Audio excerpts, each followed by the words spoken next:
आय हाय रे अइले शेरे बिहारे अइले मनीष पत्रकारे।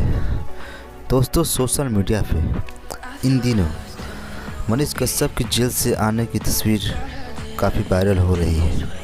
हालांकि अभी मनीष कश्यप जेल से बाहर आए नहीं हैं, लेकिन भोजपुरी में कई ऐसे सिंगर जो कि इनके आने की खुशी में गाना तक गा दिए हैं। दोस्तों, मनीष कश्यप, जो कि आपको पता होगा कि बिहारी मजदूरों को और तमिलनाडु के लोगों के बीच जो घटना हुई थी, उसी के केस में जेल में गए थे। उसके बाद उनके ऊपर से सारे केस ख़त्म हो गए हैं। अब वह आने वाले हैं। बहुत ही अच्छी बात है, क्योंकि एक बिहार का बेटा, एक बिहार का पत्रकार जो कि जेल से बाहर आ रही है और गरीबों की आवाज़ उठाएंगे।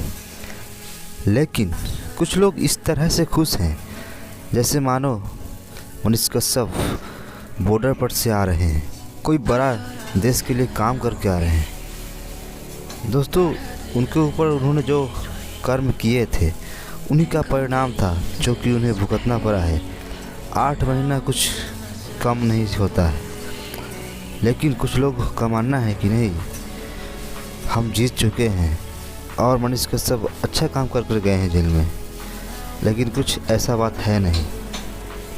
ये अच्छी बात है कि जेल से बाहर आ रहे हैं और आए और गरीबों के लिए, मज़दूरों के लिए अच्छा काम करें, ना कि मज़दूरों की कमाई को ही रोक दें और मज़दूरों के बाहर जो जाते हैं कमाने, उसे ही बंद कर दें, उनकी रोजी रोटी का रास्ता ही बंद कर दें। खैर, मनीष कश्यप के बारे में आपकी क्या राय है और वह जेल से बाहर आ रहे हैं, इसके बारे में आपकी क्या राय है, आप हमारे कमेंट सेक्शन में बता सकते हैं।